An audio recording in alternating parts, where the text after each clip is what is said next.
what Overleaf is, Overleaf is an organization. It's a company. They partnered with another company called Share LaTex to sort of come up with this environment. Think of it like Google Docs, but for making more complicated organizations. And like I've used this quite a bit, right? So like I use this for doing things like here back in 2014. I used it for creating the, I don't know, you ever take a first year course and someone gives you an exam that looks like this, it's got instructions and whatever, and a bunch of mathy stuff? Well, we use LaTeX to create this thing. And one of the things that LaTeX is really good at is mathematics and formatting, but also I wanted this thing to be on 8.5 by 14 paper. I need to have the headings. I need to have all these little boxes because this is sort of the standard thing you do for an exam. I needed to have all that kind of formatting. I wanted to have question 1, question 2, question 3, question 4. So in LaTeX, what we did is we just sort of wrote this up. And I used this platform because I collaborated with another professor. And so the two of us shared the same file. And the only thing we did is one of us commented out their name. And then the other one commented out their name, and we recompiled, which basically means maked this document, and then we downloaded and printed it, and we went off to doing our teaching. Okay, so I want to talk a little bit about not so much what kind of documents you make, but what all, I'll hide this for a second, what all this stuff means, right? What am I looking at when I look at this kind of way of looking at stuff? You remember all those equations I showed you? Well, there's some LaTeX representation of those equations. So what we're going to use is I'm going to use Overleaf as a way of getting into it. Now, if you don't have an Overleaf account, it's one of these. It's free for everybody, but we'll sell you advanced functionality if you want. Go ahead and go over to overleaf.com, register for an account. If you don't have an account, you can use Google, you can use your Org ID, or if you have one, or just register using your email, whatever you like, so that you've got the environment, all that kind of stuff. And I'll have you follow along with me. So we'll just do this as a group. Again, if you're an LaTeX expert, feel free just to sort of put me in the corner and do your own thing, check your email for half an hour, and then come back to us. But if LaTeX is new to you, work this through with me. So my hope is you're taking my screen and you minimize that into a little thing in the corner of your window, and you yourself have your website, your web browser open, and you're at Overleaf right now. Okay, so hopefully that's okay. If you see in help, there's pretty awesome documentation about LaTeX, but on this site. So Overleaf is the service that's letting you use LaTeX. And I'm going to specifically focus here on this link on the left that says learn LaTeX in 30 minutes. Sounds about right. I don't know if it's going to take us 30 minutes, but let's work through it together. And it's got all the documentation. So what I want to do today is work through this learn LaTeX in 30 minutes document. I'm going to do it, but you're going to do it with me. And as we're going through it, at any time that you have a question about, well, how does this actually really work? What's going on? What else can I do? Feel free just to turn on your microphone and shout out, or put something in Slack as a message about it. And we'll, by the end of this, you'll have like a functional knowledge of what LaTeX is and how to use it. And so don't think you're writing an exam, think you're creating a thesis or a literature paper or a report of some kind. That's sort of the application here. Okay, so hopefully the technology is there for you. Overleaf, you've registered, you should find help, documentation, learn LaTeX in 30 minutes. Boom. Okay. First of all, what is this LaTeX? Now, I pronounce it LaTeX. LaTeX, I guess, is another way of saying it. So tech, T-E-X, is a piece of software that was designed by Donald, I never know if it's Donald Knuth or Donald Knuth, but I think it's Donald Knuth, a really famous computer science person who wanted to write a book, and he needed a way of laying out the book.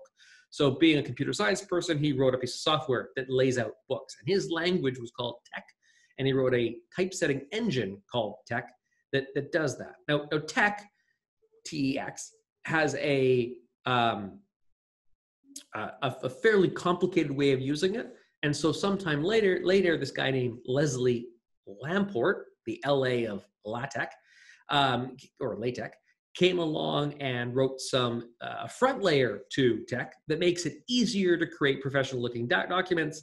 And so we call this system LaTeX, which is basically the TeX engine with a bunch of structure around it. It is not a what you see is what you mean.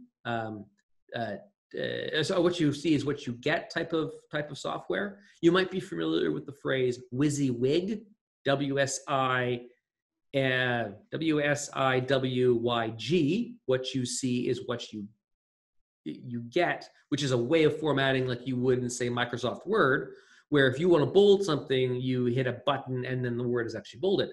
LaTeX is a WYSIWYM, that is what you see is what you mean, which means you don't actually see the formatting, but it's marked up in a certain sort of way. The idea of a markup language, you've seen those before. If you've ever programmed in HTML, it's a markup language. Markdown is a markup language. And LaTeX is a kind of markup language as well. LaTeX is used everywhere in terms of publishing scientific reports. In particular, when you're submitting a paper, the papers are often submitted in LaTeX. One of the reasons is it's got really good mathematics support, especially when historically that has not been something well supported. If you have ever tried to write a bit of documentation in Microsoft Word and found yourself doing any degree of formulas, chemical formulas, mathematical expressions, and I don't know if everyone is try like the formula editor or a tool like that.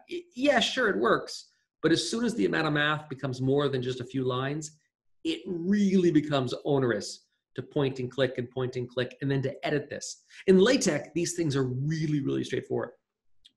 Furthermore, LaTeX has grown around an entire ecosystem of packages, same way that Python has packages, but these are LaTeX packages that let you do lots more. Footnotes and tables and drawing of chemical equations and mapping and layout and lots of different things. CVs, resumes, posters. Those packages are one of the reasons that LaTeX has become so popular. Okay, let's go into the actual language. So what does it mean to have a LaTeX document? Well, typically what you do is you have a file, and the extension for these files is TEX. It's a LaTeX document. The extension is a text file named TeX, and it needs to have at least this basic structure. You need to say what kind of document you're writing. It doesn't have to be an article, though article is often what you want. You could have a book, you could have a poster, and there are a number of different templates out there that you could use. Once you set up what kind of document you want to run, you have a markup that says, I'm going to begin my document, you have some text, and you end your document. Okay, so now there's a few ways we can go here. Let's use the overleaf sort of model to see how this would work. It's suggesting that I click this link and open the example in overleaf. So let's try that all out to see if it works, and if it does its thing. Okay, I'm clicking, opening a template. So this is giving me my version of this.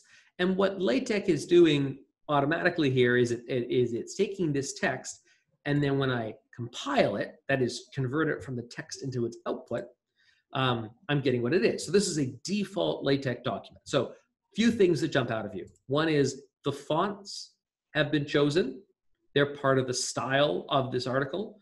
The margins are part of the class of this document class, what's saying the template is. The font size, you don't tell what it is. It's, again, part of the document class. The spacing. So there used to be this convention in writing where you put 2 spaces after a period. We don't do that anymore in typewritten knowledge, but in good typesetting, there's actually a bit more space here between a dot and a letter than a space between two letters. And the final thing that it's doing for you, and this, because we now live in a world with Microsoft Office, it's not quite as interesting, but back in the day, if a computer was going to write something, right? I'll say, I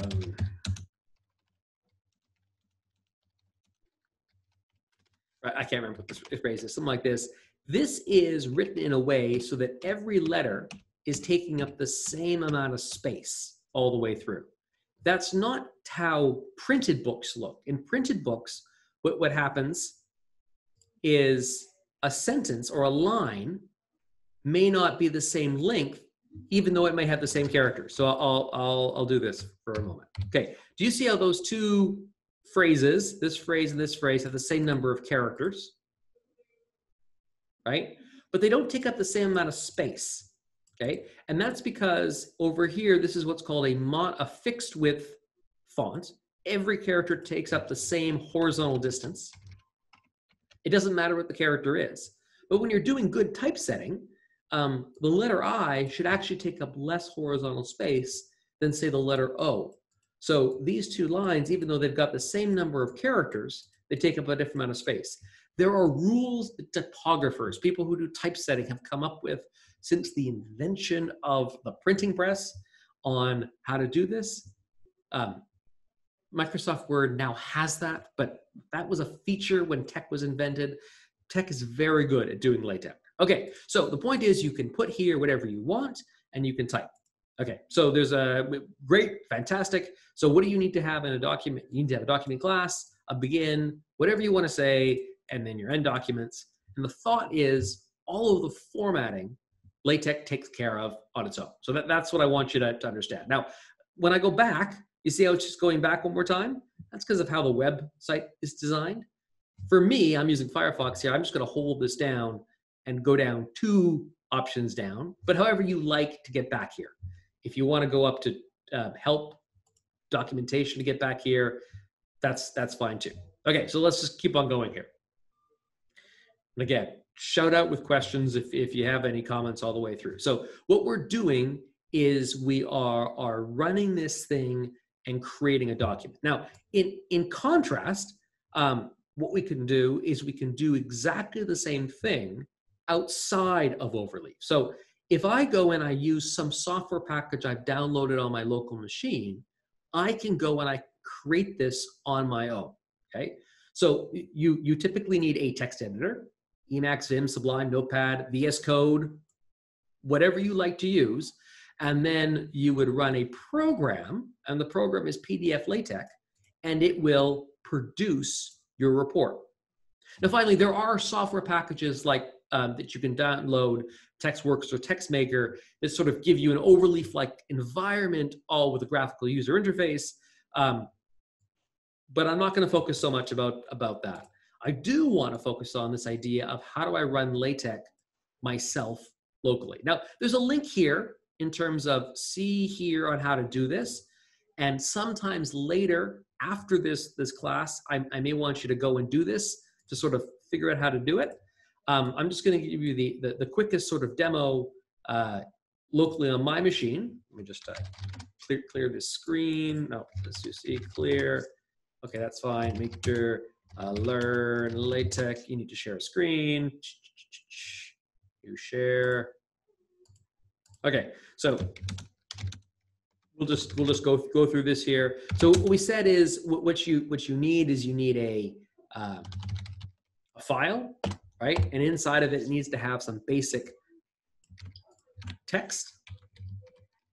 Okay, so I'm going to save that file. So if I cat it, right, you see this is sort of the input of what this is, and there are lots of ways of running it, but sort of the default would be a tool like PDF LaTeX, and then you put in PaperTeX into it. It does some stuff, and what it produces is this paper.pdf. Okay, so now if I take a look at the files, I used to have only paper.txt. The software has created a few other files, and particularly paper.pdf. And if I then was to open that in Adobe Reader or some other or preview or whatever, I would get the same thing that I get all the way through.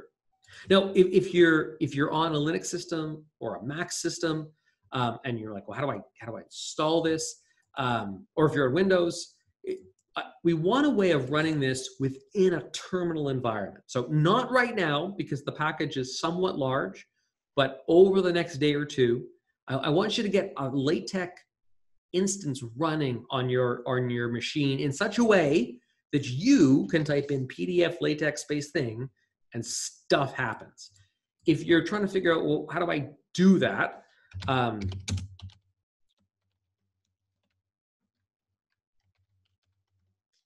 I believe on Ubuntu, something like that is what you'd want to do. TextLive is a particular distribution of LaTeX, and it's got a whole bunch of packages and extensions. TextLive full just installs everything.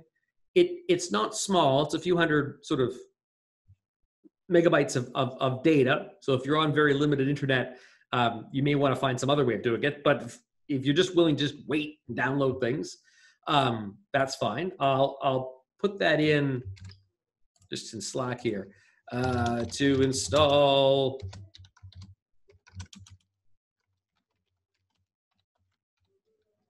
there. I'll just drop that in there for your reference. But one of the things you're gonna need to do is have this environment up and running so you can do things like make LaTeX documents go. Okay, let's go back to the actual new share. I want to share. Why can't my brain see it? Okay, so we have this idea that what you do is you got a document class begin, all the way, all that kind of stuff. The preamble. So the things you do at the beginning is how you configure what you want the output to look like. So everything that happens before the begin document is called the preamble. And this is where you do things like setting the font size and what size of paper you want, or bringing in other packages that you want to use to change the behavior of LaTeX. So if you want to change the paper size, that's an option to the template. If you want to change what size of font, 12 point or 8 point or 10 point, that's something all the way through.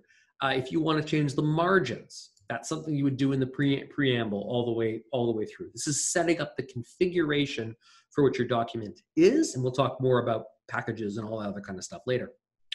The basic syntax is always a backslash and then some command. And then curly brackets are used in LaTeX everywhere to sort of say what you're doing. So the document class is article, and there are optional square brackets to pass in parameters and options. That's just sort of the syntax of how LaTeX works. So this is sort of changing the package so that I want it to be on letter paper as an 8.5 by 11 US letter. You can make it A4 paper if you wanted a different paper size. And 12 point, using a 12 point standard font all the way through. Other things that you typically would put in a preamble are things that you would want in a typical paper. You'd maybe want the title, the author, maybe an acknowledgement, and the date. Rather than typing those in as actual parts of the code, what we do is we define those sort of like variables all the way through. So we could say, okay, I want a two-sided article, as in it's going to be left side, right side, like you print it off front and back. I want this to be the title. I want this to be my author, and I want it to be this date. And then inside the actual document, what you do is you just say make title. And that does a standard way of doing it. So let's play with that. Open an example in Overleaf and see what it does. Okay, so you sort of have this basic thing, and what it's done is it's formatted the title and the author and the date in such a way that you didn't really need to think about the layout of this. You just said, that's my title, that's my name, and this is my date. And it did suggest that if you wanted not just any old date,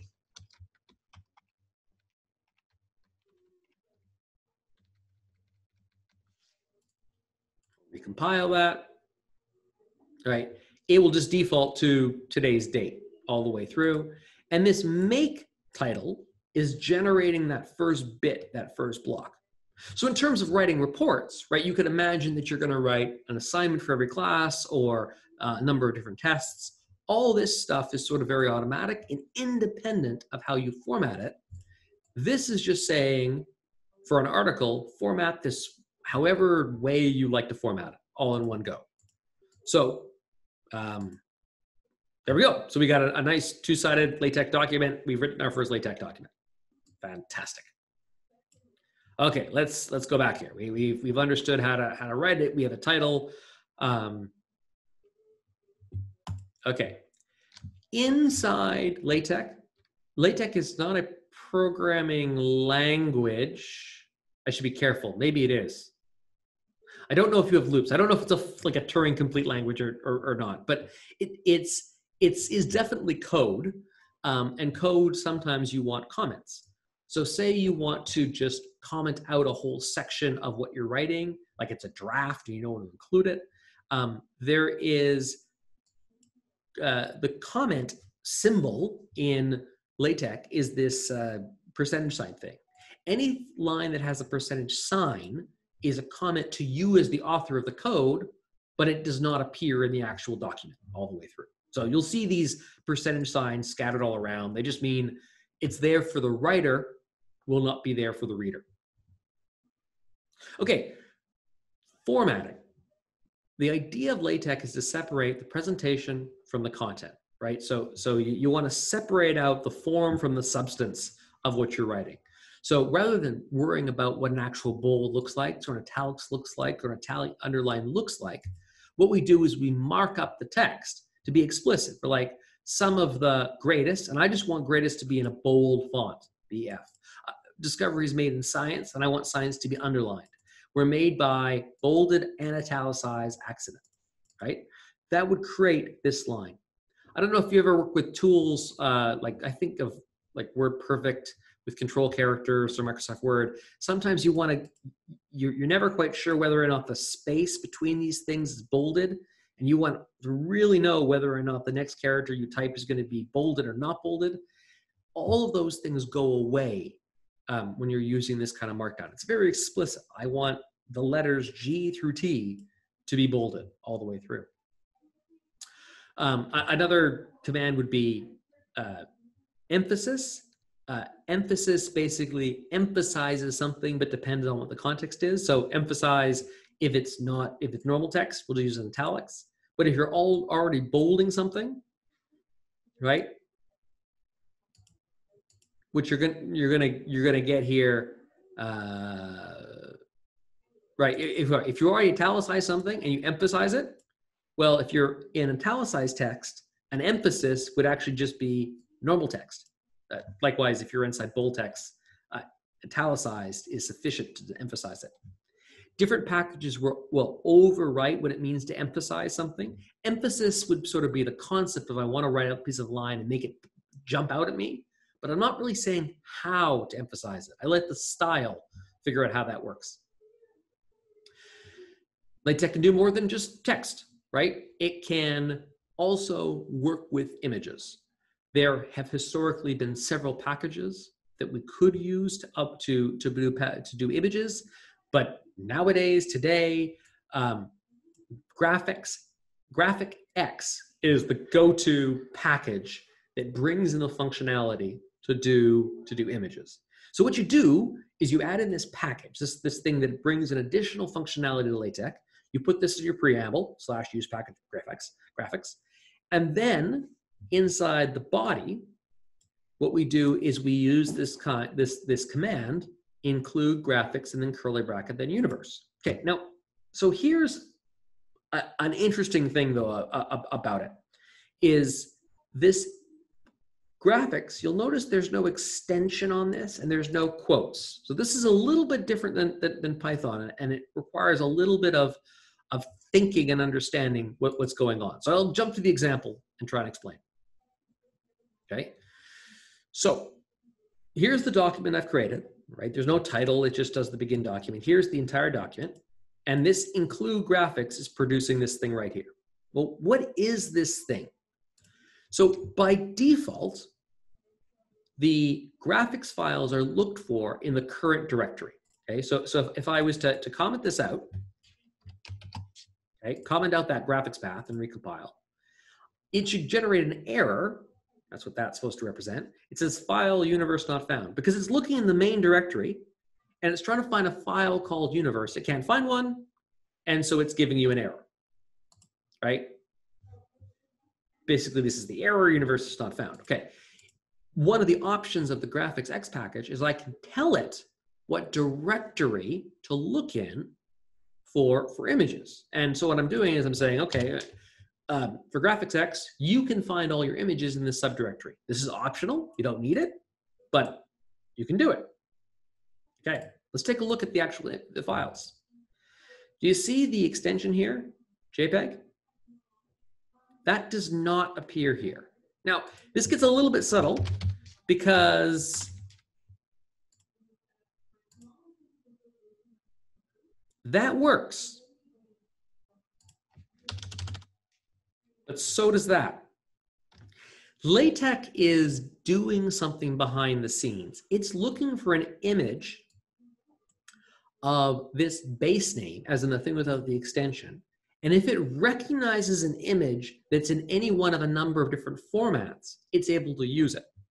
This image, which is sort of the JPEG format, right? This is the sort of like a standard compression algorithm for images, is not actually the format that's inside this PDF document. This is a PDF document. This is something you can download and open as a PDF, open up Adobe Reader.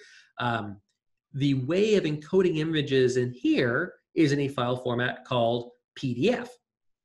The graphics package itself will automatically convert certain types of images into other kinds of images as needed. So if you had a PNG or an SVG or a PDF or a JPEG, all of those can be used natively and will automatically appear right here. And I just saw a question. What if we have different images with the same name? Okay. No. Oh, I can't copy? Here, well, let's find one. There's a perfectly good image.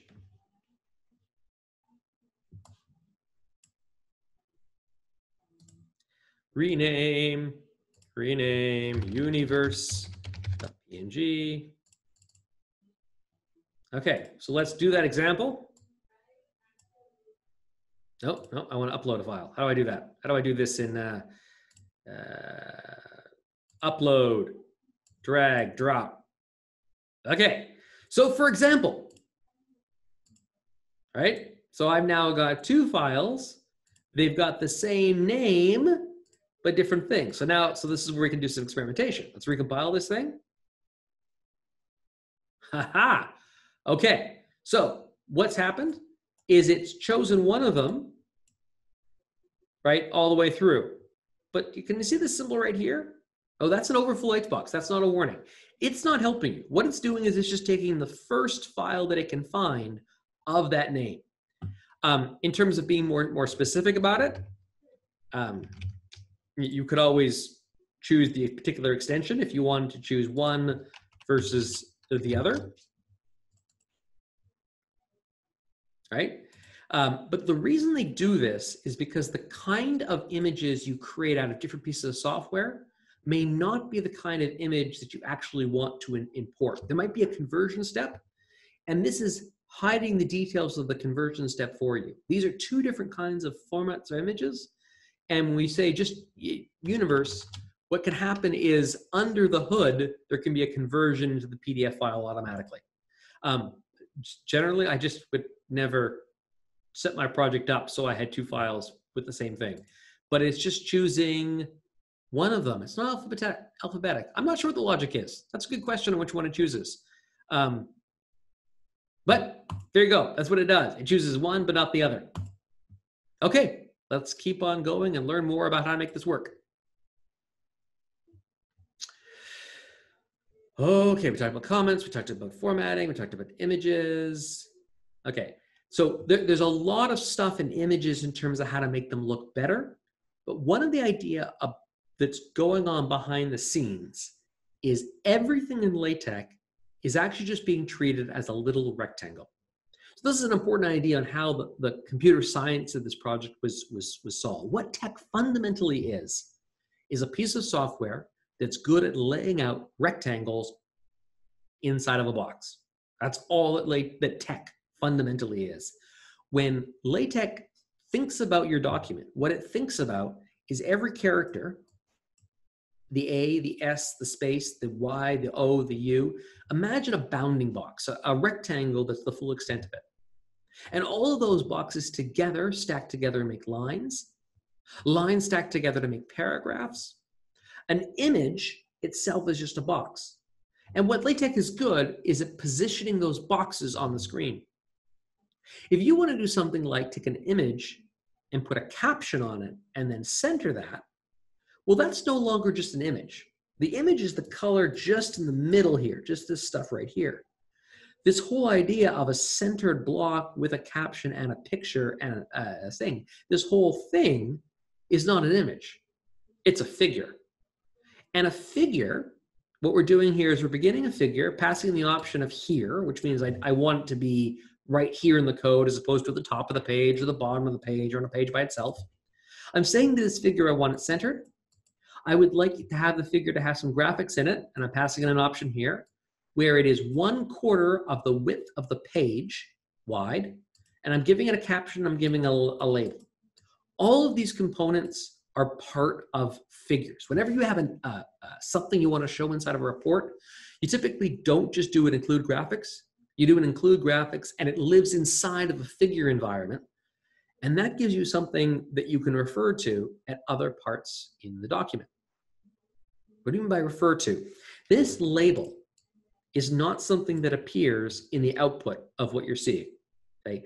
Fig:\mesh1, those letters don't appear in what the user sees.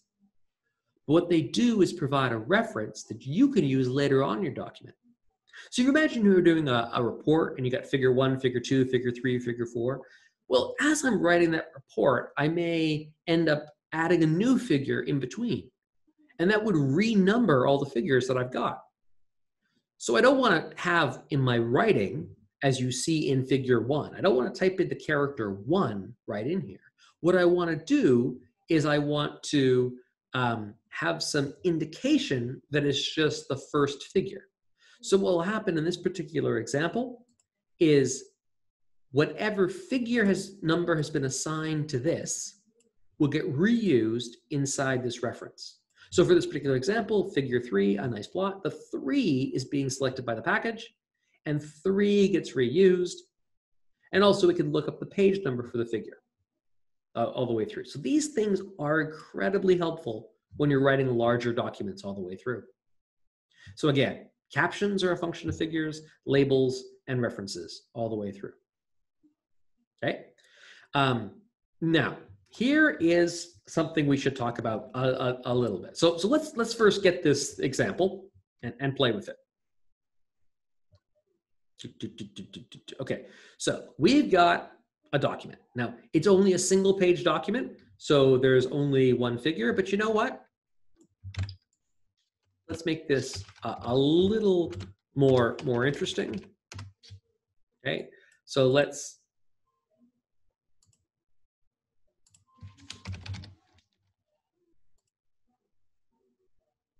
whoa. Mesh 2. Let's talk about mesh 2. Let's do this.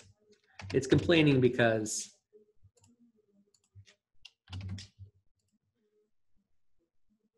you don't want to reuse labels twice. What have I done wrong? Okay, for good or for bad, this is a real thing that happens all the time in LaTeX. Sorry, but your LaTeX code cannot compile for some reason. Please check the errors below. Runaway argument. Paragraph ended before the end was complete. Okay. Oh, it's even telling what the problem is. I suspect you've forgotten a curly sign. These error messages can be a little bit cryptic all the way through.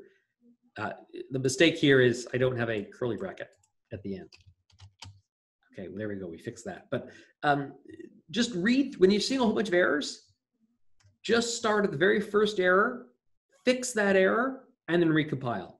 Because my guess is as soon as I fix that one error, all these other errors are just going to disappear. There we go. Okay.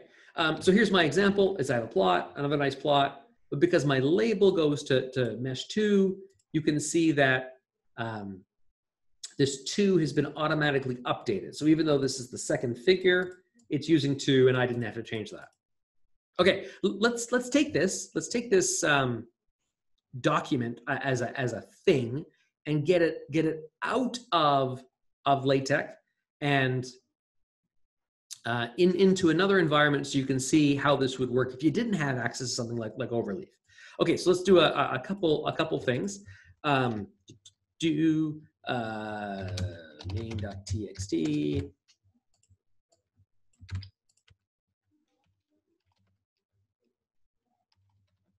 I need this mesh. Oh, whoa! There's other pictures. This is great. I didn't know there was other pictures. Let's have other pictures, because that just makes life more interesting. Yay! A contour. Let's make it bigger. Cool.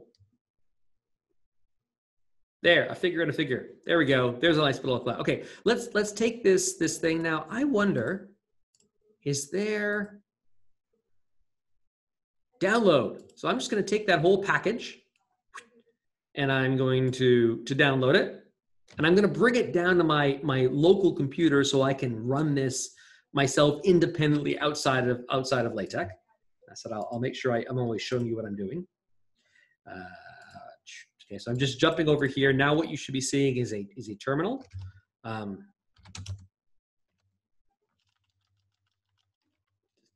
just clear out the directory. Okay, let's do a unzip from Mount C users, J Monroe, downloads, Overleaf. What did it download as? Learn LaTeX in, okay.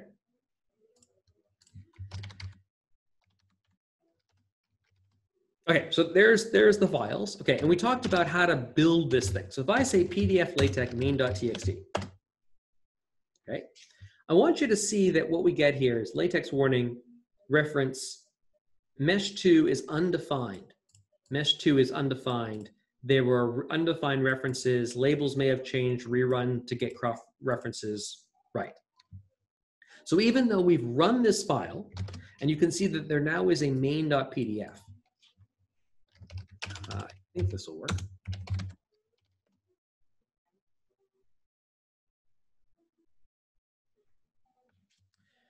Okay, and I will show you.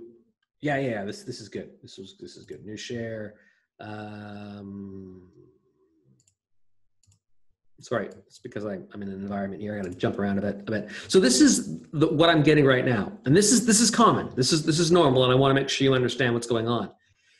The first time that it compiled it, it assigned the first plot to figure 1, the second plot to figure 2, and it couldn't figure out the references because when it tried to compile this little bit of text, it didn't yet know how many pictures there were going to be and what the layout and what page they were going to occur on. So this is what's called an undefined reference. And so LaTeX is basically said, I don't know what the figure number is yet. So it's a program that we took a text file in and it wrote this thing out. But to get the final version, what we need to do is we need to run PDF LaTeX again to make it go. So this is a common sort of reality about how LaTeX is designed. Okay, it told us the error. It says labels may have changed, rerun to get cross references right. Okay, so we do it again. We say PDF LaTeX main. Okay, and you'll notice how there's any warnings anymore. So when you're using LaTeX, typically what you do is you run it, and then you run it again to solve all the references. Now, where's these references being stored? They're being stored in this file right here. This main.aux, inside of it, LaTeX is keeping a reference to that auxiliary information for the reference for the figures, numbers, and all that kind of stuff. If I was to get rid of main.aux, it wouldn't know what the figure numbers is, and it would have to run it twice.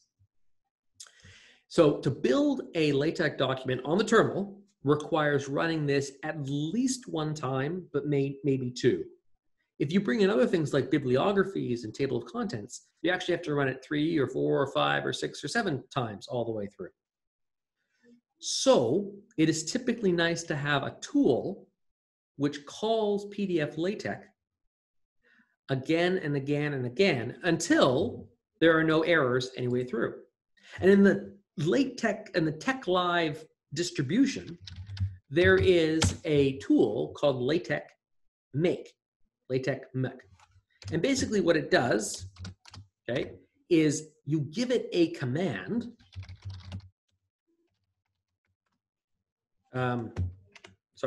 You give it a command. Am I forgetting how to use this? Could not find file.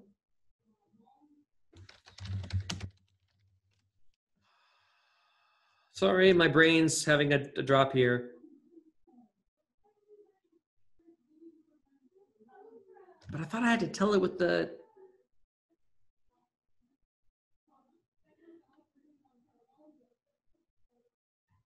I thought I had to give it that.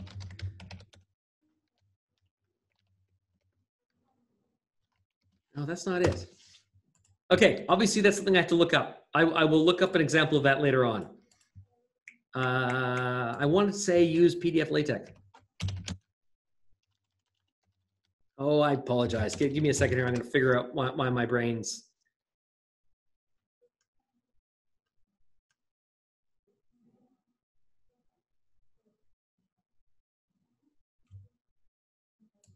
Generate. Set the program to use for PDF LaTeX. Okay. So if I say PDF, this should not work. That did work. I just need to tell it to make a PDF document. Okay, there we go. It's just an option. That's not working because we don't have it installed correctly. Okay, so this one command, what it's doing is it's calling PDF LaTeX again and again until all the targets are up to date. Everything's been run enough times all the way through. So when you're scripting this to run automatically, you want to use some driver program like LaTeX MK to run it again and again and again to get all these references sorted out. This kind of thing is what Overleaf is protecting you against. It's making it so you don't need to worry about these things or see what's going on behind the scenes. Okay, let's go back to the actual document, and I'm going to go back, and I'm going to go back to my documentation, and we've written our LaTeX, and we've done some images, we've done some things. Okay, a couple more things. Lists, if you want lists, can be put into LaTeX. Basically what you do is you say begin itemize and itemize, and then rather than going to like the bullets menu, you say /item, and then whatever the text is, /item and whatever the text is. Again, there are ways of formatting what you want these lists to look like, but the default is just to say I want a bunch of lists for the first thing, a second thing, a third thing, and a fourth thing. And you don't really care about what it looks like, you care about what the content is all the way through. If you want these lists to be ordered, number 1, number 2, number 3, number 4, rather than using itemize, we use enumerate. And then it's just still a list, still a sequence, the first item, the second item, the third item, but the numbers are automatically all the way through. Okay, mathematics. Mathematics is really native and simple in LaTeX. It's part of the reason the thing was designed. There are two ways of bringing in mathematics. One is in inline expressions, and the other one is as in display mode. If you want something that's inline, what you're doing is you're using $signs on either side of the expression, and then you put whatever mathematical expression you want in the middle. LaTeX will automatically render that in a mathematical typesetting kind of way. That is, variables have this slight italicized version to it. The spacing between equal signs and minuses and pluses are done according to good typesetting rules. If you want to do superscripts, you would use $2. A subscript would be _2. Good ways of doing all these kind of things. The point about an inline mode is it's doing it inline in the sense of it's in a sentence. In the same way, in physics, the mass energy equivalence is stated by the equation equals mc squared, discovered by in 1905. Alternatively, what we can do is use display mode. And in display mode, what we do is we wrap the expression with opening brackets and closing brackets that look like this. And now the equation lives on its own line all the way through. So this is different than inline, where it's part of a sentence. This is in display mode, so the equation sits by itself. Now there's a few different ways of doing this. For inline, you can optionally use round brackets or the dollar signs, or if you want, begin math, end math. For display mode, square brackets or double dollar signs, or begin equation, end equation. Whatever way you like to use all the way through. There are some other packages that do things like number these equations. So you have the first equation, second equation, you can control what this looks like all the way through. It's just different packages that are available one way or another. A lot of mathematical writing, if you had really a lot of math, the American Mathematical Society math package could be of use. And so here is a quick snapshot of how to get various kinds of mathematics. So let's say that I wanted to write mathematically a lowercase b, a to the power of b, and then this sort of tensor notation thing where I've got superscripts, subscripts, triple dots all the way through. Well, what does that look like in LaTeX? It looks like this. How do I read that? I've got equation in display mode. I've got the first part, which is t to the power of, or the exponent of all of this. Inside that exponent is I subscript 1 multiplied by I subscript 2 slash dots is just dot, dot, dot, but it's the character dot, dot, dot. And then underscore means as the subscript, J1, J2, dot, dot, dot, JQ, which is the subscript JQ, equals, and then the whole thing on the right-hand side. Integrals are really natural. So if I want to do something like this, the integral from 0 to 1 of dx over ex, what I do is I use the int symbol. That's just the curly summation sign. Lower subscript 0, superscript 1, and then whatever I want to put on the right. Fractions are figured out by a 2-argument operator. Frac, numerator, denominator, in brackets all the way through. Everything in Greek is available with slash omega, slash delta, and so forth. Lowercase Roman letters for lowercase Greek, uppercase Roman letters for uppercase Greek, all the way through. And because proper formatting of things like sine and cos, when you read them in typeset, you don't want to take sin and write them as variables, italicized s, italicized I, and italicized n. What you do is it's actually a command built into LaTeX for the sine phrase or the cosine phrase. And those are not italicized even though they're in math mode. Okay, there are tons of things you can do in mathematics. And what you typically do is you have some notation that you want to write, and you go off and you find some documentation or some cheat sheet or some sort of list of LaTeX operators, and you discover how to do that one symbol, and then you've learned how to do it until you have to learn the next thing. So there's a ton of documentation here in terms of mathematical expressions, and it will go on and go on and tell you lots and lots of things out there. Math, LaTeX, cheat sheet. I'm sure if we do a quick search, we will find lots of these things, right? Here is one version of a cheat sheet. So you can just browse through and see, how do I make these symbols? How do I actually make, oh, there we go. I want to do the for all symbol. How do I do that? Well, it's actually slash for all. And there are dozens and dozens of these LaTeX cheat sheets out there, however you like to do it. So here is a one-pager, right? A reference sheet for LaTeX, right? And it can do mathematics, but typically people write these things so that they're all together. By the way, this document, this particular document we're looking at, was typesetted with something from LaTex, right? So how I would create a document like this. CM Bright is the font that it's using, but it's using LaTeX to actually create this document all the way through, and you sort of see how it's done. So I encourage you to find some of these resources to help you learn this kind of stuff so you can play around with it and do some things. As we get to higher levels of writing, more than just writing paragraphs and sections, we want to organize our document into pieces. If you have a paper, you typically have an abstract. An abstract is just bounded by the environment abstract. So you just say begin abstract, end abstract, and whatever's inside there is an abstract. Your report for your project should have an abstract. It can be a one-sentence abstract, just something brief just to show that you know how to do an abstract. When we're dealing with paragraphs within a document, there's a little thing that you should understand, that as new lines are not something you type in. The spacing of text, line to line, paragraph to paragraph, is a choice made from typography.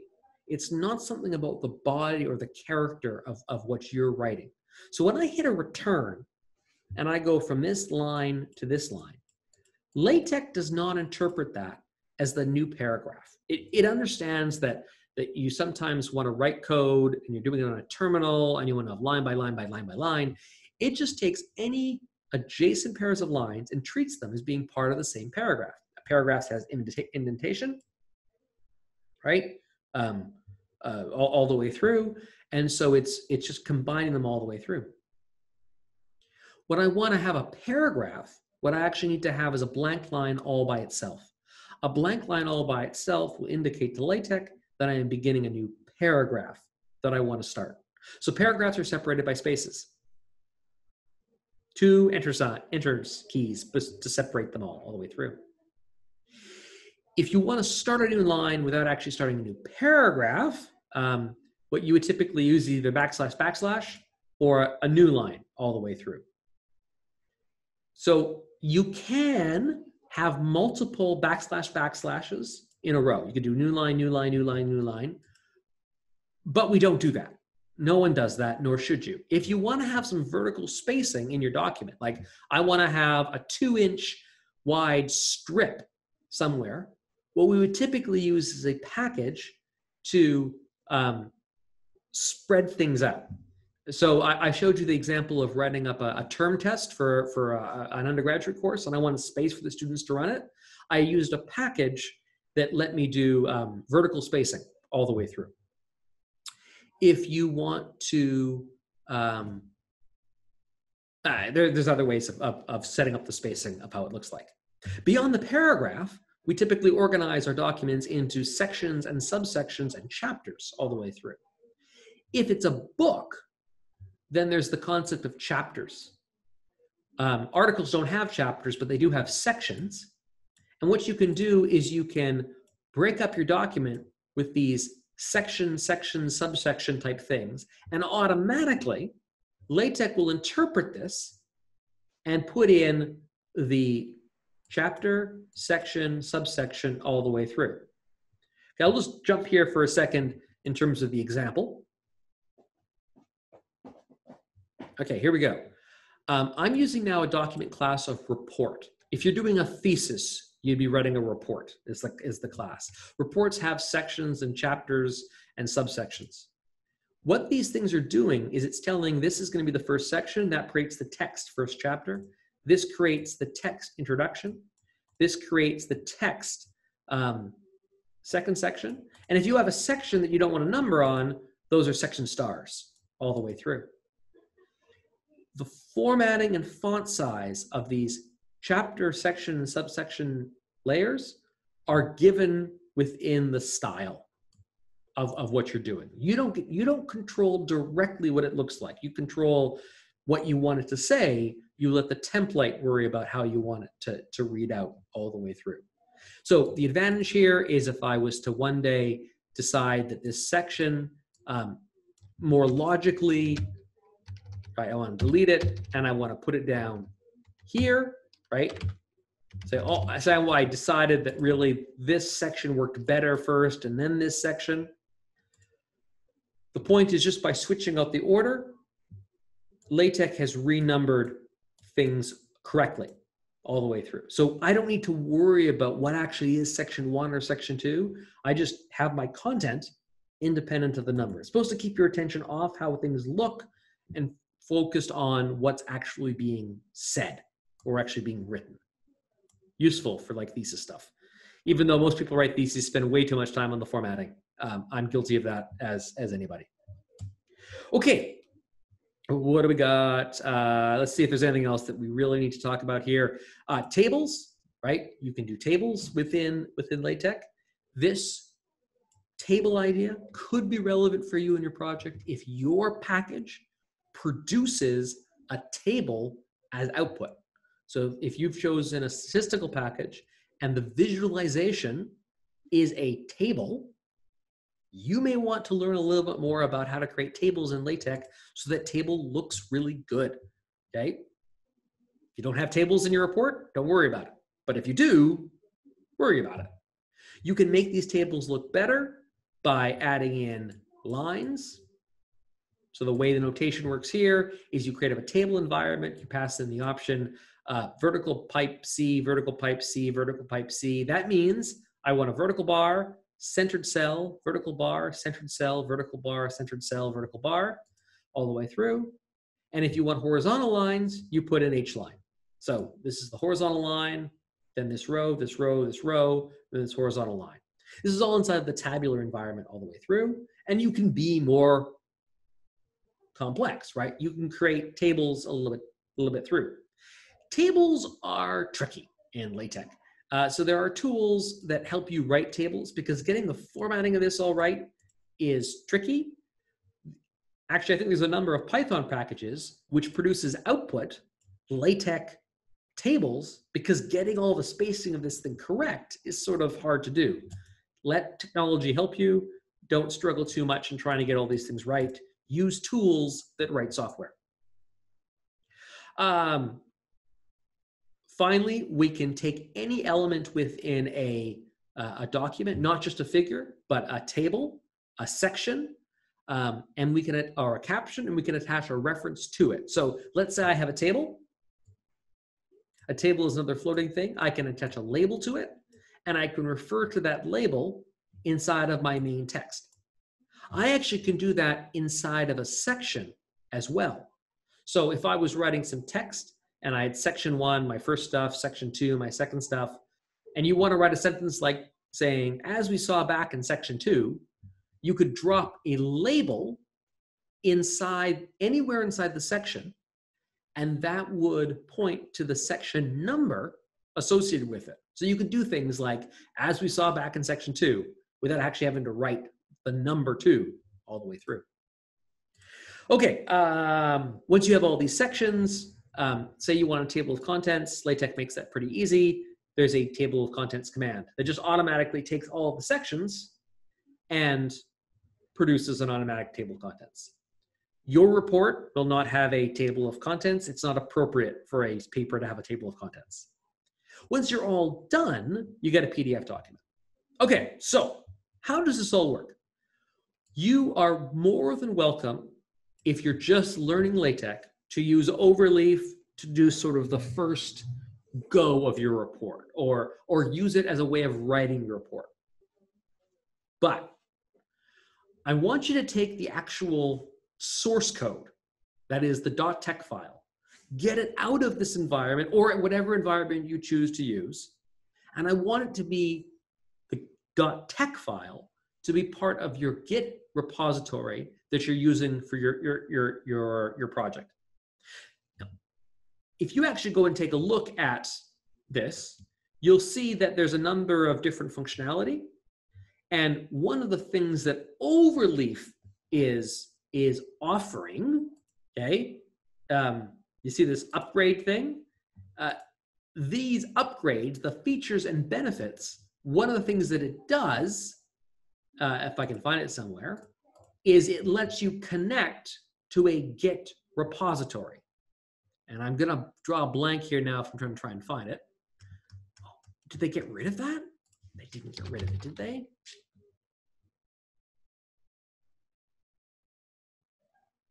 How do I connect to an overleaf project with a repo and GitHub?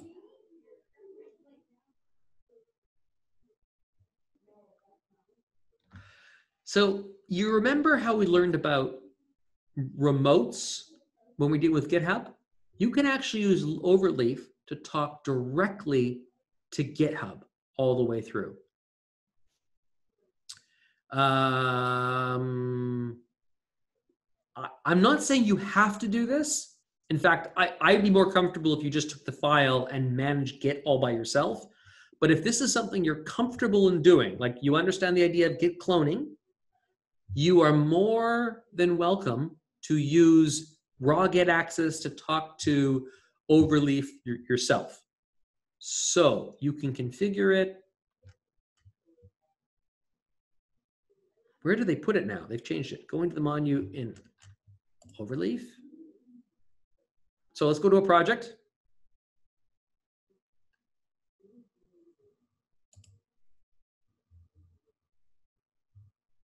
Menu. Syncing with Git. No. Oh, cool. Syncing with GitHub. Okay. You don't have to, but you may be very interested to figure out how to sync this project automatically with GitHub in such a way that you can use this editor and this environment when you're writing it while retaining the ability to do commits to GitHub for that project. I said, that's not a firm requirement, but if you don't do that, then you're gonna have to download this file and commit it to GitHub and back and forth. So maybe this is actually worth doing. You have to go into the file, I think. Yes, Dylan, that's exactly what I just figured out. So no, let's do that. Let's do that. Let's try and make sure that this works for everybody. This is new functionality. I haven't seen this before. Okay, so I've gone and I've created a project. Let me find my I've got so many. There's too many. There's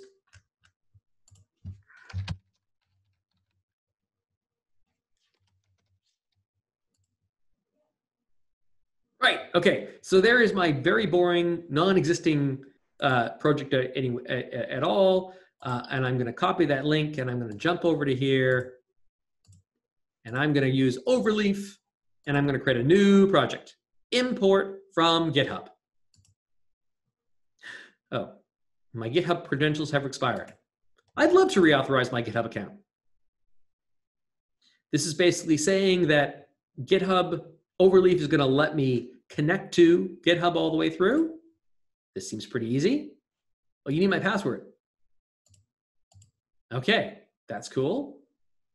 Back to my projects. New project, import from GitHub. This is awesome. Thanks, overleaf guys. You will not have as many projects as I have. Well, you might.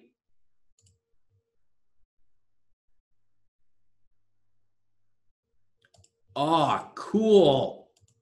I love this. Okay, we're still going to do it by the command line, but this might be something you really want to at least check out. You don't have to use this, but you might want to if you don't have some other solution set up.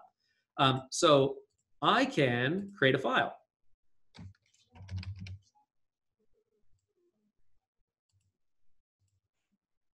Ooh. Document class, article, title. So in my case, marine heat waves is what I'm doing this as. Begin document marine heat waves are important, and then make title, recompile. Cool. I have now begun the report for what I'm working on. But here's what I'm not sure I quite understand. And if someone else has done this, you can walk us all through this. How are commits being handled here? So I've made some changes, but there's no like save button.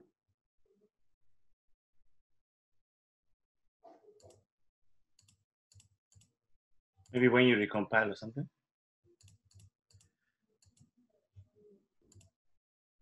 Okay, so you see I've got the two things. This is Overleaf, and it's been synced, right, to GitHub, right? So I'm just trying to understand how the commits are working.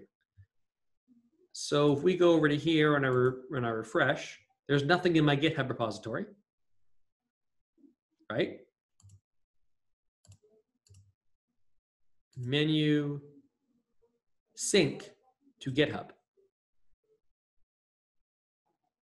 Ah, push Overleaf changes to GitHub, right? So you still have to do a commit. And there, you know, we have to have commit mans, right?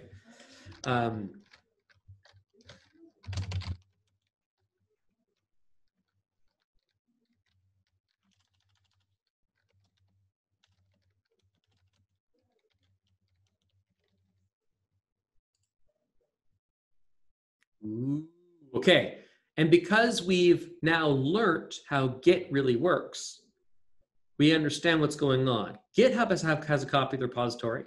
Overleaf has a copy of the repository. And what I've done is I've done a push over to GitHub. Okay, so I've done a push. Now, if I go over to GitHub and I just refresh my screen, can you see how main LaTex has appeared here? I've done a commit to this. So I've got a record of me adding in that text. Now, if I was to take this text and say, take this entire repository and make some changes to it, say I wanted to add some program to it. So I'm just going to do that for a moment. I'll do a new share. Let's clear this all up. Git clone. So I'm sharing my project. This is in my local computer, right? And let's say, right, so there's main.txt. It appears there. Let's say I wrote a,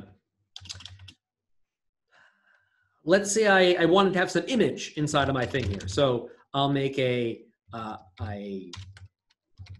new program, say it's gonna be matplotlib, pyplot as plit, plit.plot, I don't know, what's someone's favorite numbers? 1, 2, and 4, and then 2 and 7 and I don't know, 5. Okay, that's a good thing. Plit.savefig, myplot.png. Okay, so if I run this command, what's been created is myplot.png, right? So say I wanted to then take this, include graphics, my plot, right? So what I've done is I've modified this to increase this thing. And then if I want to make a commit, I would have to add main.txt, the image, and then the plot, do a commit, added figure. I do a push. Okay, so here's the workflow, right? You're working on a project. You've got a repository of everything about that project, okay? It lives on GitHub. It also lives on your local machine, and inside this directory is everything that you need to build the project. Pictures, code, text. But you're always pushing and pulling to GitHub to maintain a central repository. So if I show you what this page looks like, if I now do a refresh, see it has more files in there? I've now got 3 commits, right? So I've made another change to this. I've added a figure. But if I go over to Overleaf, right, it's not there. How do I get it? Well, I guess in the Overleaf context, we sync it to GitHub. And it's telling me there's been some recent commits over in GitHub. I've added a figure. Well, I go, yeah, I want to include that. So let's pull those changes from GitHub.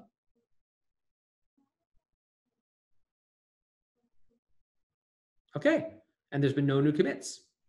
Close. That's a git pull. And you see what's happened is now include my graphics, my plot is now in here inside the documentation. So if I was to recompile it, there's a mistake. Okay, so little quick pop quiz. What's the mistake? What have I forgotten? You didn't import the package? Correct. Right? You need to import the package for that command to become available. Yeah, I've got now the beginnings of a little report. Right? So what I could do now that I'm done working on my report, I could sync it. Right?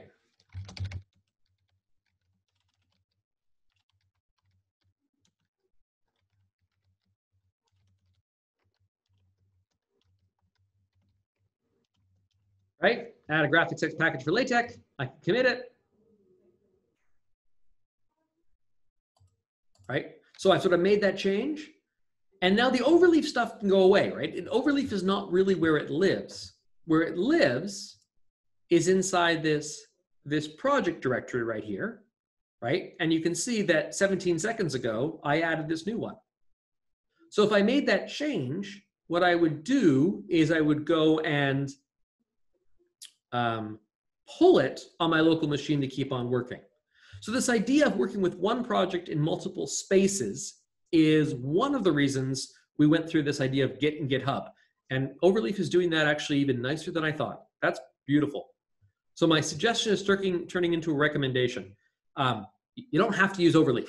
There's no requirement to use Overleaf. But if you choose to use Overleaf, I strongly recommend you practice doing this idea of committing so that you build up a history of what this document looked like. Okay. Time to switch focus.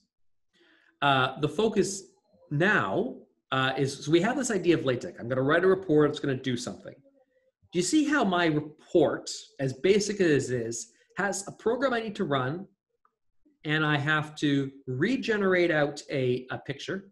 And then when I've regenerated out that picture, I've got to rerun PDF LaTeX to make the report. This is what we mean by a workflow. So the workflow involved running this to produce this image, and then running LaTeX to produce the PDF document. There's a sequence of things that have to happen in order again and again in my program. This idea of having to do things in sequence are common across information technology and in science and again, and they're all called workflows. I want to talk a little bit about, and I'm just going to use this one. Yeah, I'll just drop a link here for your reference. For reference, but this is what I'm talking about right now. This is from a previous offering of the course. I developed this, or I and someone else developed this. I want to talk a little bit about software and pipelines and workflows, and it's going to come back to the LaTeX stuff in a moment.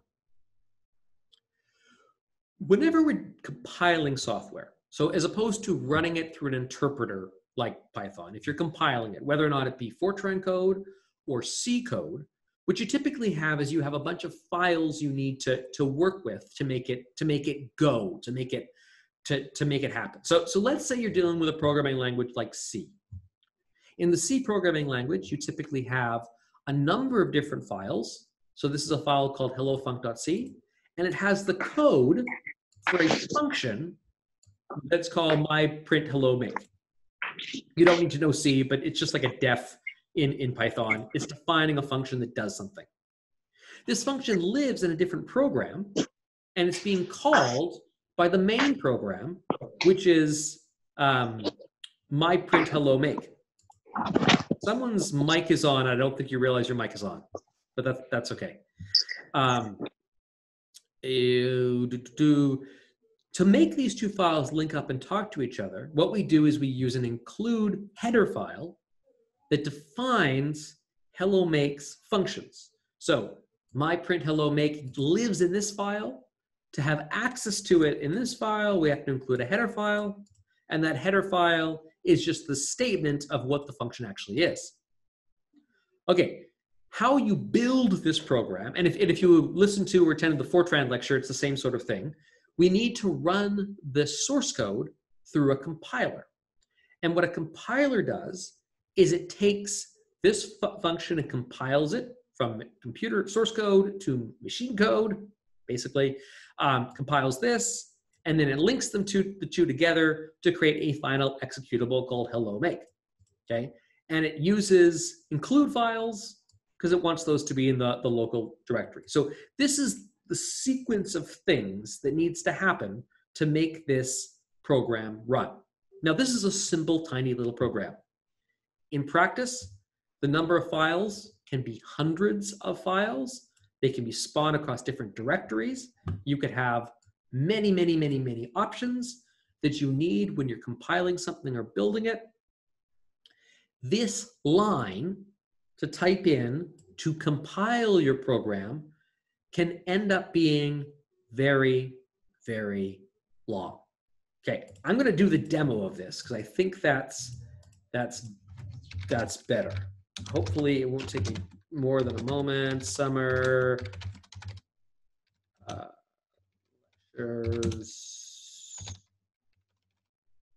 yeah. Okay. Let me just new share. Okay. So this is just a directory that has these files, right? So just hello. So the first one here, this is hello make.c. No, sorry. This function here is hello func.c. This file here is hello make.c, and this file here is the header file. If I want to compile this together, what I would do is I would use the compiler, the GNU C compiler. I want to create a file which says hello make is the name of the program I want to run. It takes as input hello func.c and hello make.c, and I need to include the current directories to make it go. Okay, so every time I make a change to this program, so I'll edit hello func.c,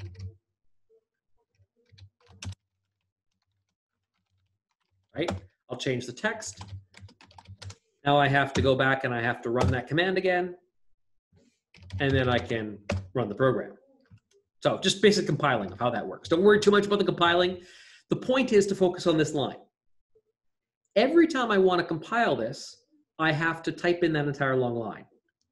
So you can make things a little bit better, okay? What we can do is we could take that line and we can put it into a shell file, okay? So I could do something like compile.sh. Okay, so there's the long line. I'm going to make that compile thing executable, and then I can have a script that automatically does whatever is inside this file. So this is not a bad solution. It means that when I go and I want to recompile something, all I need to do is edit the function.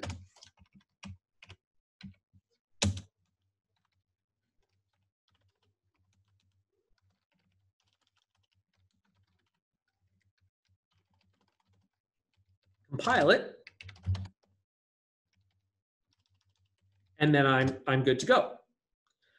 The thing about compilers is compiling takes time. These are tiny little programs. It doesn't take any real time to compile these things, but if you're running a real compiling, it can take many minutes to recompile your program. And in this particular program, even though I keep on changing this function, I'm actually never changing this function. Oh, sorry. I'm never changing this function at all. This function stays the same. It doesn't need to be retranslated from source code into machine code again and again and again. It's taking extra time, and I'm just redoing work I don't need to do. What I would love is to have a tool that compiled only the pieces that I needed and in order for what I need them to do, okay? And that's what make as a tool ends up doing. So just as an aside, the idea of compiling, like compiling is a serious computational task. And it takes a long time to do. So here's a little webcomic. The #1 programmer excuse for legitimately slacking off. Hey, get back to work. We're compiling. Oh, I'll carry on. Compiling is a computationally and expensive step, and it takes a long time. So anything you can do to make your compiling faster is good, which is why they invited make. Where we had come to this with, we had talked about compiling a piece of code, and you could use a script to do this. And in some ways, that's what this program make will do for you. Okay, oh, no, wrong one.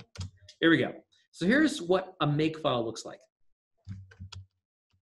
Yeah. Okay, so we've got a beginning bit, which is the object, what you're trying to create when you run this file. So if in this executable, hello make is a program I want to run.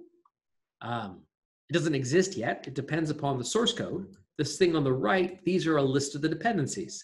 These are the files that are necessary and needed to make this. You put a colon in between.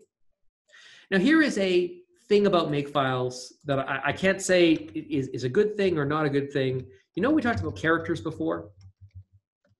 In a make file, the character that goes to the left right here, this is actually a tab, not 4 spaces. This is very different.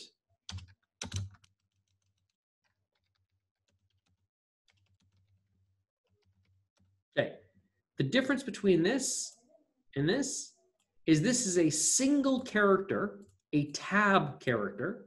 This is a set of 8 spaces in the keyboard.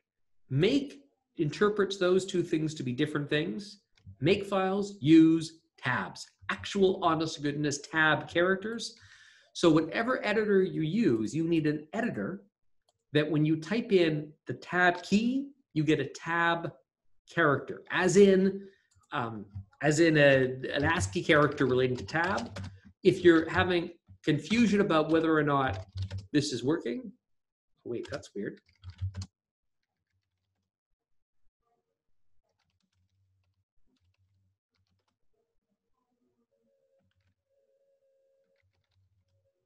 Okay, there we go. When you use the cat command, you know that that's just displaced into the screen. But if you add in an additional flag, E for, I think it means for ending, what it will do is put a $ at the end so you can really see where the lines end. So you see that there's no spaces after here. You know that because the $ are there. If you do cat E and a V, I thought it was a V. I'm trying to remember the control keys. Show all, VET. There we go. If I do a cat-A, which I think is the same as an E and a, there we go. ET is what I was trying to remember. This will show tab characters as characters. So even though it's being represented as a bunch of spaces, it's not a bunch of spaces. It's a tab character. A control I is another way of representing it. A /T, the tab key. It's got to be a tab for make files to work. If you don't make it a tab key, make just won't work. And what it does is you run this program, and then this thing is the rule, the bottom, to make this program. Okay, so I'll do that. So let's get rid of the program. Okay, so hello make does not exist. If I say make, which is the name of this tool, and I pass in a make file, which is the file we were just looking at, what it does is it runs the command to create this program. But one of the key nice things about make files, other than the script, is if I run make again, nothing happens. There's no compiling that needs to occur. So I remember compiling takes normally a lot of time. This first time we did it, it had to call the compiler, and this might have done some work, taken a few minutes.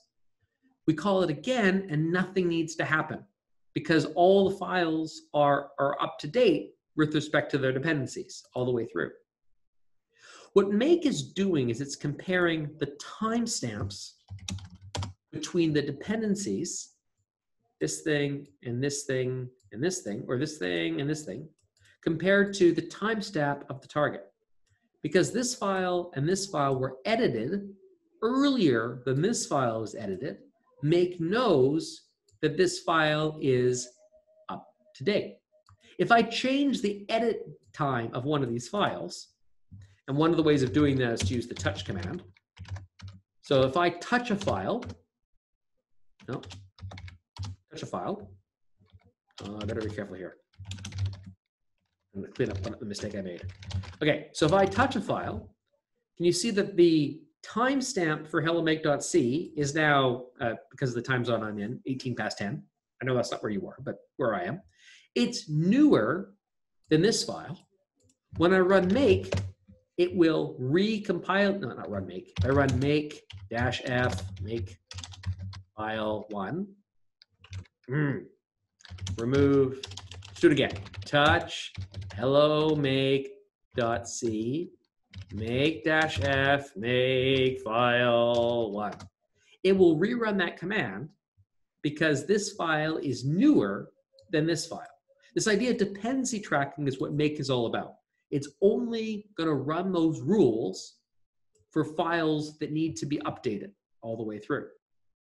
Okay, what we can do is we can be a bit fancier. So make file, what it will do is if either hello make.c or hello func.c got changed, it will recompile everything. But I've already explained that you can actually compile these two files independently. How you would do that is a make file like this. Hello make is actually not made from two source files. It's made from two object files. An object file is the machine code that goes into this executable. With the GNU C compiler, what you can do is you can pass in two object files together to make the executable. But to be able to make this object file, what you need to do is you need to compile that object file first into from its source file. So this is the compiler switch on a compiler. What it does is it takes this source file and creates the object code. It takes this source file and creates the object code. Then it takes those two object files and creates the executable. Okay, so if I run this, it's going to be the same sort of effect, right? So it compiles these things, and what it's doing is it's making sure that there is a hello make.o file out there, and it recompiles the thing. But if I now go and I change only one of those two programs,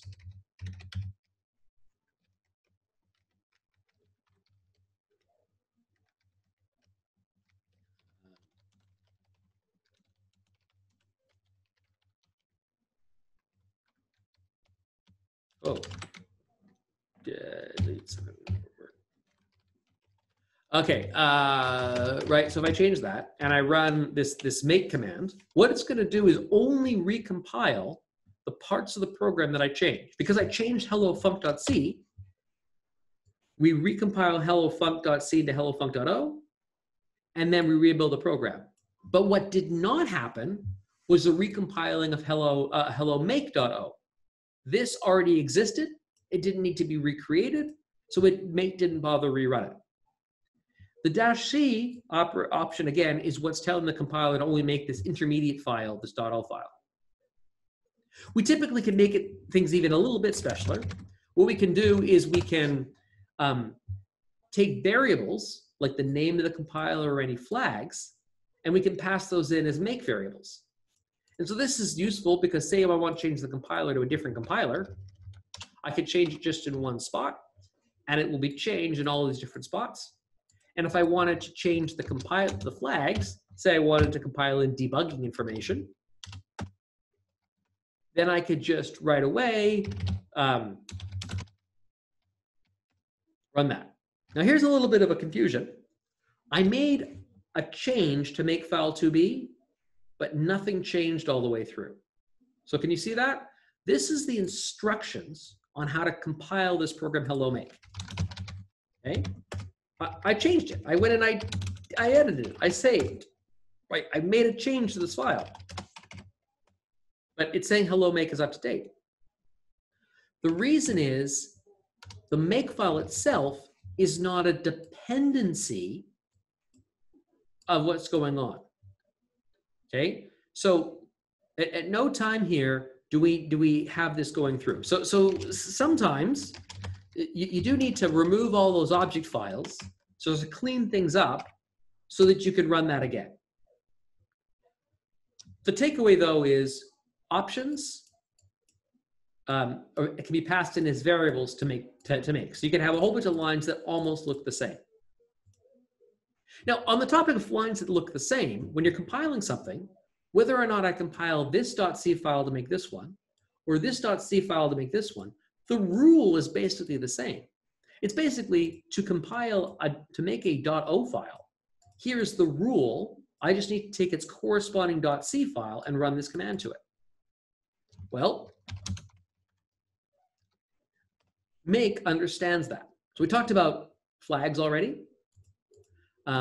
Here is a rule that says to make any .o file, and in make files, percentage signs are wildcards. So percentage signs in LaTex are comments, percentage signs in Python are modulo, percentage signs in make are wildcards. Different languages, different conventions. To make any file that has the pattern, something.o, an object file, its dependency is the same base name with a .c, and the rule is you compile it with this. And as part of it, you may be going, what? What's that mean? This is whatever maps to the left-hand side here. This special variable just says the target name. This is whatever's on the right-hand side. It's all the dependencies all the way through. So it's the first dependency in a list of dependencies all the way through. This is good because it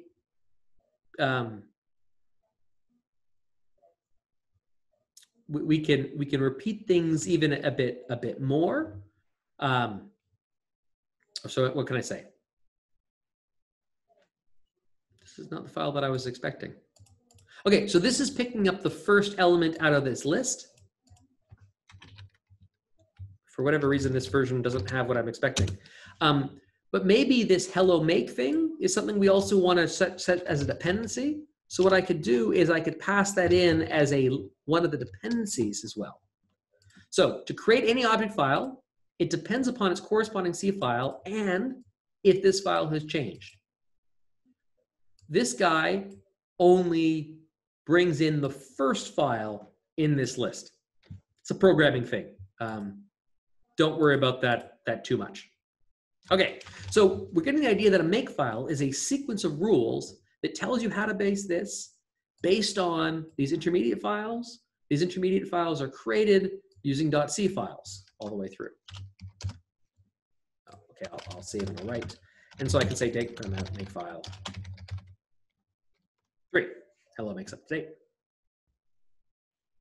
Okay, we can be even a bit fancier if we clean it up so we don't have to repeat ourselves even more. So in this original version, there was a question, do you really need to use make given this is limited time? Yes, absolutely a requirement of the project. It's like 6 lines I'm asking you to write. Yes, the answer is yes. It's not programming. You're going to do it for LaTeX and Python. It's okay. Don't worry about it. I'll walk you right through it. I'm repeating myself here. Can you see how I have the words hello make.o, hello func.o, and then down here I've got hello make.o and hello func.o? You don't want to repeat yourself. What happens if in the future you wanted to add a second program? Well, I wouldn't want to have to go down here and again add that in there. I want to have some way so these two lists always kept up to date. Well, you can do that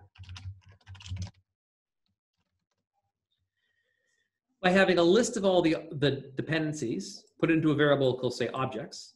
And then this special key, the $, is a list of all the dependencies. So this is now getting closer to what a normal make file will look like in production. I want to make hello make. It depends upon all these object variables. Every one of those object variables has a rule on how to make it. Is all the way through. One last thing. If I actually look at this directory, you see there's all these make.hello makes. Sometimes I just want to get rid of those and get it back into a clean state. And so typically what we do is we add in a new rule, a new target called clean. Now clean isn't a real file, so we mark it as phony. And it does everything to clean up the project, getting rid of all the temporary files. Okay, all of this is to say this is a typical way you would use a make file. And make, when you don't give it an argument, looks for a file called makefile. And what it does is it compiles code so it runs all the sequences you need to go. Okay, that's all the make we need to cover. What we want to do is we want to apply this idea to a project, something we want to do multiple things again and again and again. Okay, so let me go back to this example that I was just doing. So I was talking about marine heat waves, right? So let's say that I had a sequence of things. So let's say I had some data. 1, 2, 4, 6, 2, 3, 2, 5, 6, 2. Okay, so let's say I had some data. And what my program needed to do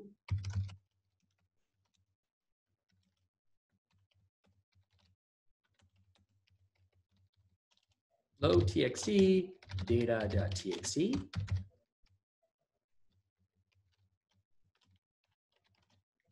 I want all the rows, the first column, all the rows, the second column. Okay, so just to walk you through this, here's some input data, right? This would be the data that I get from something. I want to take this data and I want to run a Python program on it. Here's the Python program I want to run. It loads in that data file, and then it produces an output. And then I want to take that image and I want to put it inside of a LaTex document all the way through. So to do it manually, what we'd have to do is we'd have to say Python plot.py.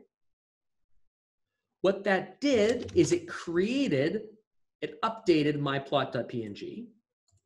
And then you'd have to do something like LaTeX mk PDF on main.txt. Oh, I have that same mistake. Git pull. Right? Now, all targets main.pdf is up to date. So the sequence was, it required this file, created this file using this tool, and then this file and this file together were used to make this file. So this idea of one file becomes another file is a workflow. And so what I want is I want you to have a make file that does all of this kind of stuff. So I'll write one with you. And the thing is, your make file will probably look very much like this. So we're doing it all together. So I said make file should have the name make file. Okay. And what you're doing is you're creating some output, right? So let's say I wanted to create a report.pdf. That's going to be what my report is going to be. Well, it has some dependencies. It depends upon that text file, and it depends upon that image file. Those are the two things that are needed to make this. To create it, what I do is I say LaTeX mk.pdf, and then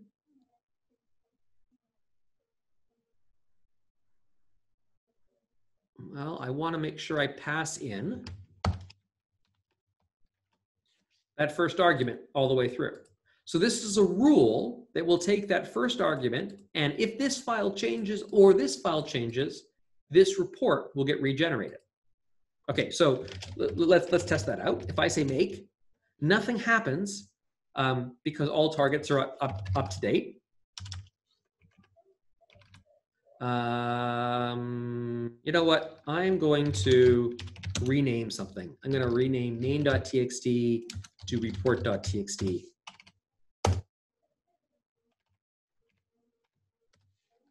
Because then everybody's going to be happy and it's not going to make any confusion.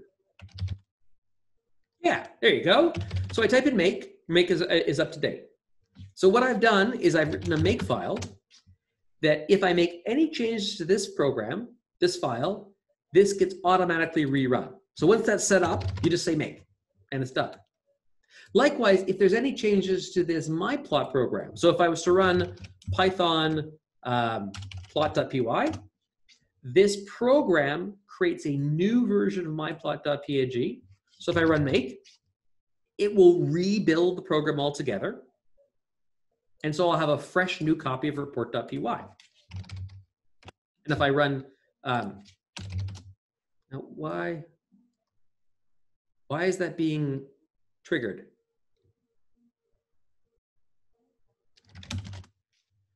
Report to PDF depends on, this is older, this is newer.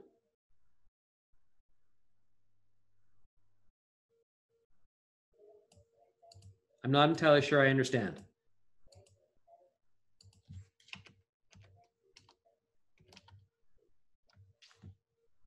How is that possible?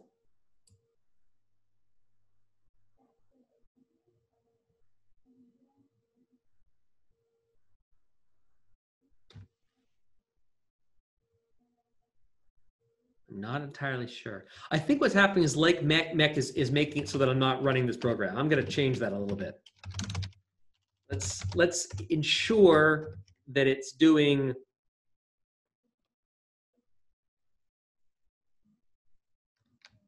Let's ensure that it's doing the right thing. I think something like PDF LaTex equals PDF LaTex.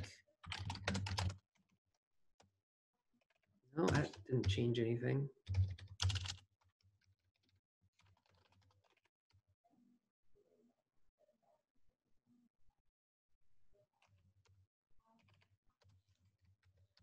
That's not what I was expecting at all.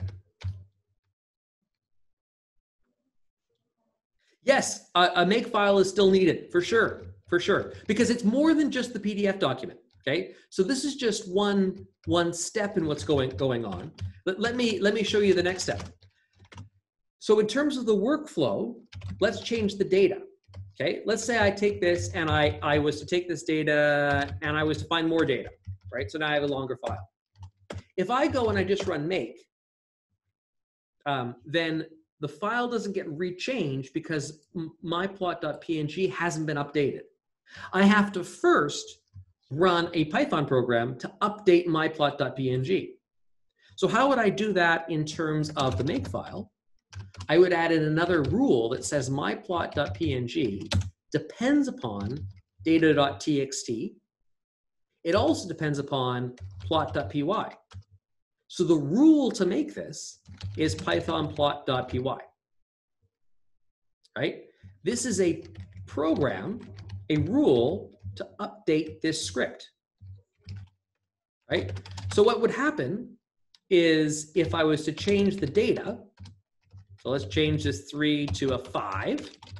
So I've changed it on a txt. If I type in make, it runs Python, creating a new image, but because now the image has changed, it runs PDF LaTeX again, creating a new LaTeX document, and I get an up-to-date report. Okay. The only other step that you may want here is you may want some directives to sort of help you out in terms of what's going on. Okay. You may want a rule like clean and almost clean. The clean rule, okay, does everything, we'll do the almost clean first. What almost clean would do, okay, is it would run LaTeX MK with the -c, basically gets rid of all the temporary files that we need, leaving only the PDF report that we want. A true clean would do everything that one would do, plus removing the actual report and removing any of the intermediate pictures that I might be creating. So a screen like that is basically, almost claim permission denied. I gotta spell it right. There we go. So if I say make clean, what that's done is it's, okay, we definitely have to figure this out a bit more. I'll keep on working on this to do it. But what it does is the sequence of steps so that it will rebuild all the data. There's one more. What if data.txt itself isn't part of this project, right? What if data.txt doesn't exist? And what we need is we need a rule to make that file up, okay? To make data.txt, there might be some other program whose sole job it is to create data.txt. So the sequence here is you have a program whose job it is to create some data. You have a program which job it is to take that data and make a plot. And then you have a program that takes the plot and the reports to make the report. So the only thing we need now is we need a script. Okay, let's just do it with open data.txt, writing with text as f dot write, what, 1, 2, and yeah, I can just do that. Here, I'll just 3.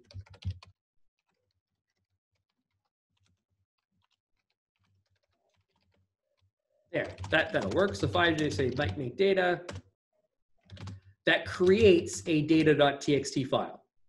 So what I have now here is all the building blocks for a workflow to regenerate a sequence of things that someone else could do. So if I clean it all up, okay, so I'll get rid of all of these main things. Remove main dot everything so that it's all clean. In fact, I'll even remove data.txt. Okay, so this is the source code for the report. So this is what I would commit into GitHub. Make data.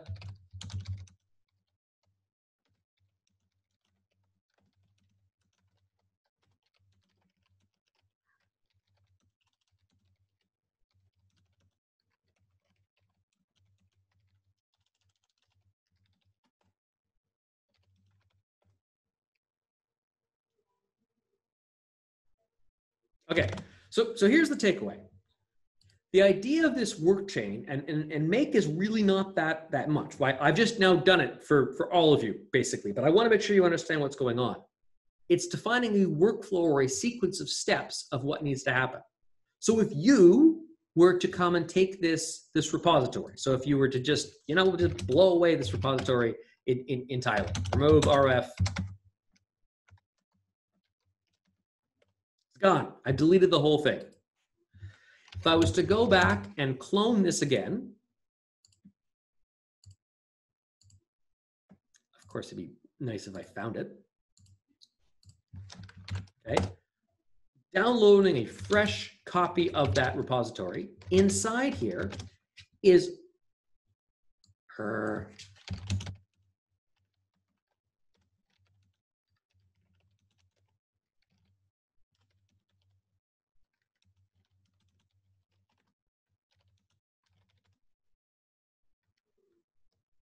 I'm just getting rid of the plot, so that's not in there. This is what I wanted. Inside the make file, inside the repo, are these files. These are the source code to do the whole project. And the idea here is the data needs to be generated or downloaded. Plots need to be created. Reports need to be compiled. How do I make this all go? M-A-K-E. Okay, so what it did is it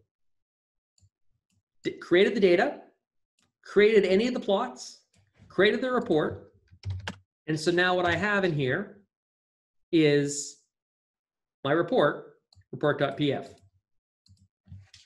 And if I do a make almost clean, it will get rid of everything except for the report.pdf. And so this is the part that I'd want to submit. So the idea of the workflow here is it's doing a whole sequence of step piece by piece. If I make a change to any part of this workflow, it will only have to run the part of the workflow which is changed. So say I look at my image and I'm like, oh, you know what, that plot really should look better. I want to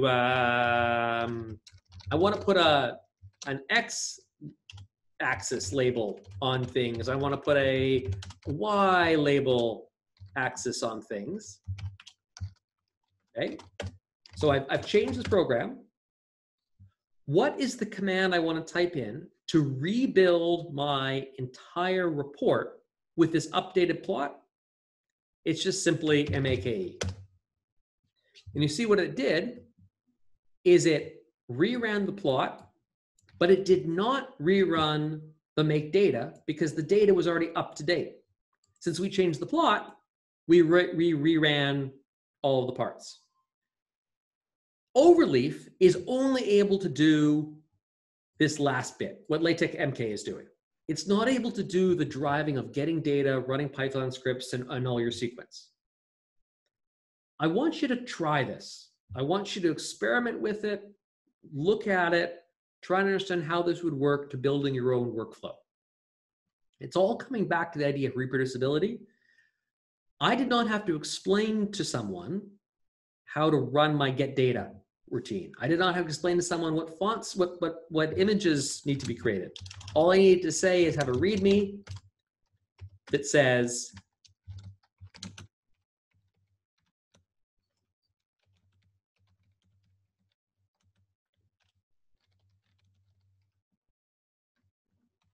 right? That's the entire instruction.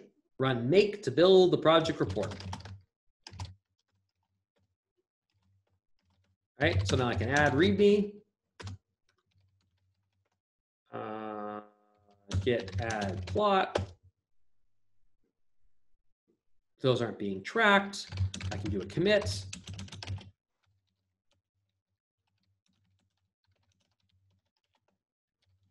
I can push.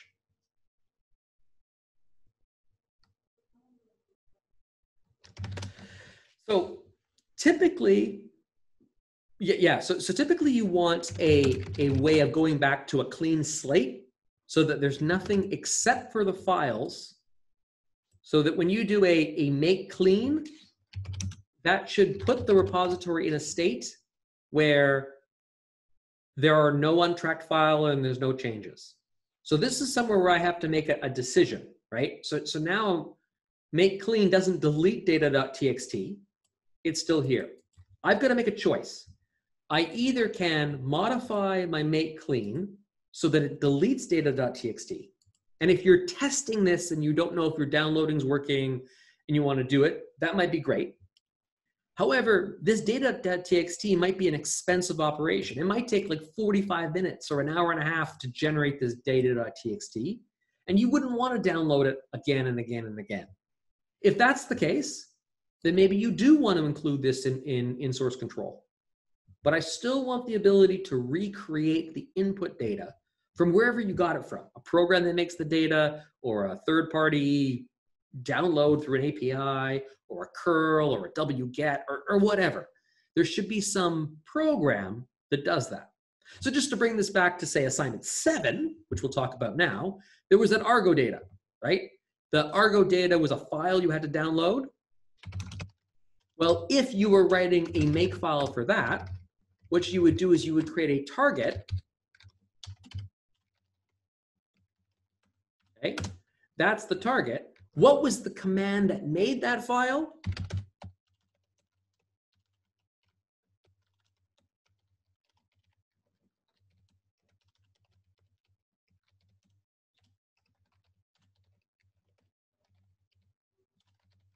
I don't remember what it was.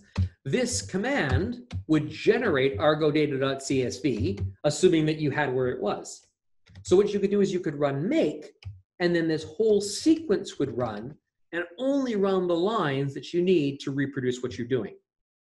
This is a different way of thinking than Jupyter Notebooks. Jupyter Notebooks are sequential, and they're operated by a person. A person executes cell 1, cell 2, cell 3, cell 4, cell 5 in order.